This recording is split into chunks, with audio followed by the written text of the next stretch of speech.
Good evening to all. आज इस video में हम बात करेंगे भूगोल विषय के लेसन प्लान के बारे में या ज्योग्राफी के लेसन प्लान के बारे में। टॉपिक है आपका यातायात के साधन। तो इस वीडियो में हम देखेंगे किस तरह स्टेप बाय स्टेप आपको भूगोल विषय का लेसन प्लान या पाठ्य योजना का निर्माण करना है। चलिए हम देखते हैं। लेसन प्लानिंग या पाठ्य योजना के स्टार्टिंग में सबसे पहले हमको बेसिक इनिशियल फिल करना होता है। जो प्रारंभिक प्रविष्टियां हैं आपके दिनांक, कक्षा, विषय, प्रकरण, कालांश, अवधि या date, class, subject, topic, period, duration. इसके बाद आपको आपकी जहां इंटर्नशिप लगी होती है, जहां पर आप टीचिंग कर रहे होते हैं, उस विद्यालय का नाम डालना होता है।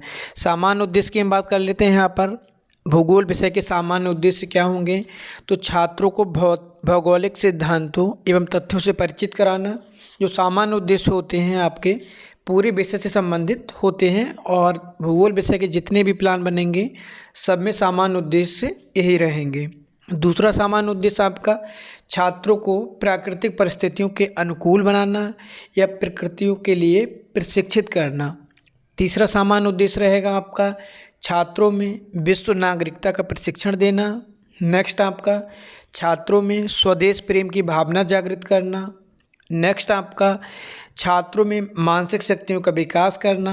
नेक्स्ट छात्रों में अवकाश की क्षणों का सदुपयोग करने के योग्य बनाना। छात्रों में भूगोल विषय के प्रति रुचि उत्पन्न करना। इसके बाद हम बात करते हैं विशिष्ट उद्देश्य की या स्पेसिफिक ऑब्जेक्टिव। जो विशिष्ट उद्देश्य हैं आपके, वो आपके सब्जेक्ट से संबंधित रहेंगे, कंटेंट से संबंधित रहेंगे, और जो टॉपिक आप पढ़ाने जा रहे होते हैं। तो पहले ज्ञानात्मक में आपका आएगा विद्यार्थी यातायात के बारे में जान सकेंगे। Students will be able to know about transport. Next आपका हो जाएगा विद्यार्थी को यातायात के प्रकार का ज्ञान होगा, ठीक है, या विद्यार्थियों को यातायात के प्रकार के साधनों का ज्ञान हो जाएगा। बोधात्मक की हम बात कर लेते हैं, अंडरस्टैंडिंग की। विद्यार्थी यातायात और यातायात के साधन के बारे में जानकारी प्राप्त कर व्याख्या कर सकेंगे, ठीक है। नेक्स्ट आपका रहेगा क्रियात्मक। विद्यार्थी यातायात के साधन को चिन्हित कर सकेंगे। अब इसमें एक दूसरा और बनाएंगे, दो बनाने होते ना। विद्यार्थी यातायात के नियमों का अपने दैनिक जीवन में पालन कर सकेंगे, पालन करने में सक्षम होंगे। इसके बाद नेक्स्ट पॉइंट आता है आपका पूर्व ज्ञान या प्रीवियस नॉलेज। स्टूडेंट्स या विद्यार्थी को यातायात के साधन के बारे में सामान्य जानकारी है, या विद्यार्थी यातायात के विषय में सामान्य जानकारी रखते हैं। सहायक सामग्री क्या हो जाएगी? चार्ट और मॉडल, जो आप बच्चों को टीचिंग करते समय दिखाएंगे, ठीक है। प्रस्तावना प्रश्न आ जाएगा आपका।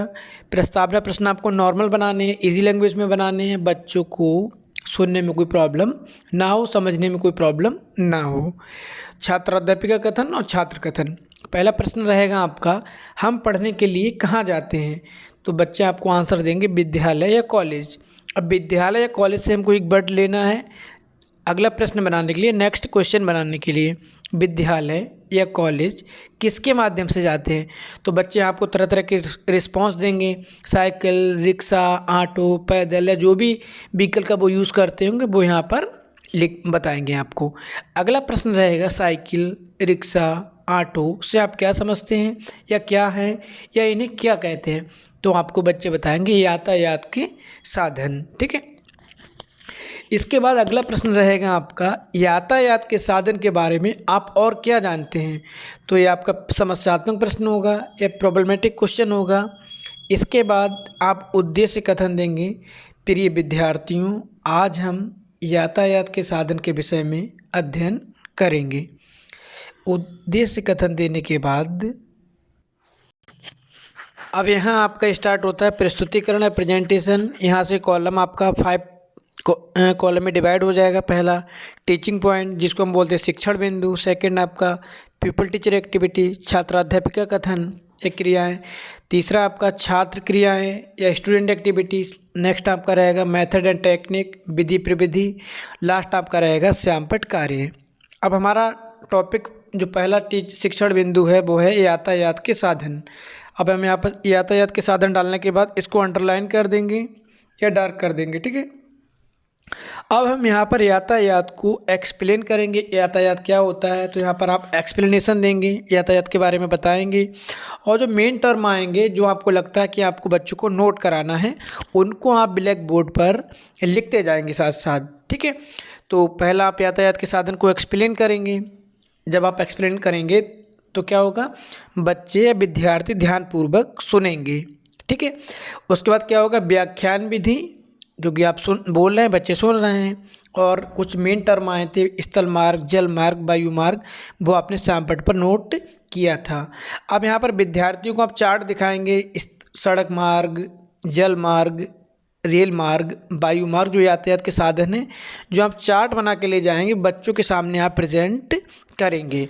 जब हम TLM का यूज़ करते हैं तो हमारी टीचिंग बहुत ज़्यादा अट्रैक्टिव हो जाती है, बच्चे वहाँ पर आपकी टीचिंग में रुचि लेते हैं और आपकी टीचिंग इफ़ेक्टिव वे में आगे बढ़ती है। ठीक है, इसके बाद जब हम ये एक्सप्लेन कर लेंगे, पहला टीचिंग पॉइंट जब हम एक्सप्लेन कर लेंगे, ठीक है, तो इसके बाद क्या होगा, जो आपके वर्ड आए थे, जैसे इसमें आ गया जो भारत में सबसे तेज़ चलने वाली गाड़ियाँ कौन सी हैं, रेलगाड़ियाँ, शताब्दी, राजधानी, वंदे भारत, तो आप मेन पॉइंट को ब्लैक बोर्ड पर लिखते जाएंगे। ठीक है, अब आपको जो आपने ऊपर स्टैंजा, जो आपने टॉपिक, जो शिक्षण बिंदु आपने पढ़ाया था, उससे संबंधित आप प्रश्न बनाएंगे। यातायात के साधनों को कितने भाग में बांटते हैं, तो बताएंगे 3 भागों में। प्रश्नोत्तर विधि लिखेंगे यहाँ पर, विधि प्रविधि में, और यहाँ पर जो ये प्रश्न हैं आपके, इनको हम बोधात्मक प्रश्न बोलते हैं, लेकिन लिखते नहीं हैं। ठीक है, ये आपके बोधात्मक प्रश्न हैं। दूसरा रहेगा आपका स्थल मार्ग किसे कहते हैं, तो स्थल मार्ग के बारे में बताएंगे, धरातल पर आने जाने के रास्ते को स्थल मार्ग कहते हैं। तीसरा प्रश्न जो आपका बनेगा, जल मार्ग को कितने भागों में बांटा जाता है। अब यहाँ पर बच्चे आपको आंसर नहीं देंगे, ये आपका निरुत्तर हो जाएंगे, नो रिस्पॉन्स हो जाएंगे। इसके थ्रू आप नेक्स्ट टीचिंग पॉइंट पर जाएंगे। अब अगला नेक्स्ट टीचिंग पॉइंट आपका रहेगा जल मार्ग। टीचिंग पॉइंट होगा जल मार्ग। ठीक है, अब यहाँ पर जल मार्ग को आप एक्सप्लेन करेंगे। वह स्थान जहाँ नाव स्टीमर चलते हैं उसे जल मार्ग कहते हैं। ठीक है, इसके बारे में आप एक्सप्लेन कर देंगे। और जो मेन पॉइंट होंगे इस टीचिंग पॉइंट के, आंतरिक जल मार्ग और समुद्री जल मार्ग, इनको आप मेंशन करके बच्चों को बता देंगे और इनको ब्लैक बोर्ड राइटिंग वाले कॉलम में डाल देंगे। मेथड कौन सा हो जाएगा आपका, एक्सप्लेनिंग मेथड या व्याख्यान विधि, ठीक है, या लेक्चर मेथड। इसके बाद अब ऊपर वाला जो जल मार्ग था, उस कंटेंट टॉपिक को पढ़ाने के बाद हम उससे संबंधित कंप्रिहेंसिव क्वेश्चन बनाएंगे या बोधात्मक प्रश्न बनाएंगे। वह स्थान जहां नाव स्टीमर चलते हैं उसे क्या कहते हैं, तो बच्चे आंसर देंगे जल मार्ग। विधि कौन सी हो जाएगी आपकी, प्रश्नोत्तर विधि। दूसरा प्रश्न रहेगा आपका, जल मार्गों को कितने भागों में बांटा जाता है, तो जल मार्गों को 2 भागों में बांटा जाता है, आप बता चुके हैं ऊपर, आंतरिक जल मार्ग और समुद्री जल मार्ग। अब तीसरा प्रश्न जो रहेगा आपका, जो आपका डेवलपमेंटरी प्रश्न क्वेश्चन होता है या विकासात्मक प्रश्न होता है, बट हम मेंशन नहीं करते हैं, लेकिन हम अंडरस्टूड करके चलते हैं। तो यहाँ पर क्या हो जाएगा, वायु मार्ग किसे कहते हैं, निरुत्तर हो जाएंगे या नो रिस्पॉन्स या अस्पष्ट उत्तर। अब अगला टीचिंग पॉइंट आपका हो जाएगा वायु मार्ग। अब यहाँ पर आप वायु मार्ग के बारे में बताएंगे। ठीक है, वायु मार्ग को एक्सप्लेन करने के बाद आप इस कॉलम को बंद कर देंगे। अब आपको बोधात्मक प्रश्न बनाने हैं कॉलम बंद करने के बाद। तो यहाँ पर आप बोधात्मक प्रश्न बनाएंगे, हवाई जहाज़ एवं हेलीकॉप्टर आसमान में जिस रास्ते पर उड़ते हैं उसे क्या कहते हैं, यहाँ पर आपको आंसर भी लिखना है। ठीक है, अब भारत में हवाई जहाज़ की प्रथम उड़ान कब हुई, भारत के कुछ अंतर्राष्ट्रीय हवाई अड्डों के नाम बताइए, क्योंकि आपने ऊपर बताएं तो बच्चे आपके आंसर यहाँ देंगे। इसके बाद जो अगला पॉइंट रहता है आपका श्यामपट्ट कार्य, तो यहाँ पर आप बच्चों से श्यामपट्ट कार्य करने के लिए कहेंगे। जो श्यामपट्ट कार्य उनका आपने जो कराया था ब्लैक बोर्ड पर, जो एंट्री मेंशन की थी, तो जब बच्चे ब्लैक बोर्ड पे जो वर्क किया है आपने उसको नोट कर रहे हैं, आप क्लास में एक राउंड लेके ऑब्जर्व करेंगे। ठीक है, तो इसका पूरा क्या है, श्यामपट्ट कार्य एवं निरीक्षण कार्य। ठीक है, अब यहाँ पर आप जब क्लास में राउंड लेंगे देखेंगे कौन बच्चे अपनी उत्तर पुस्तिका में उतार रहे हैं कि नहीं। इसके बाद अगला जो पॉइंट रहता है आपका पुनरावृत्ति प्रश्न या रिकैप्चुलेटरी क्वेश्चंस। यहाँ पर आप true false, matching word, multiple choice और फिल इन द गैप्स, कुछ भी आप यहाँ पर बना सकते हैं। तो ये आपके पुनरावृत्ति प्रश्न हो जाएंगे। इसके बाद आपको गृह कार्य देना है बच्चे को। स्थल मार्ग पर चलने वाले यातायात के साधनों का नाम व चित्र बनाकर लाइए। तो यहाँ पर आपका प्लान समाप्त हो जाता है। किसी स्टेप में आपको कोई प्रॉब्लम है, कोई कन्फ्यूज़न है, तो आप कमेंट बॉक्स में कमेंट कर सकते हैं। आपके कमेंट का रिस्पॉन्स दिया जाएगा।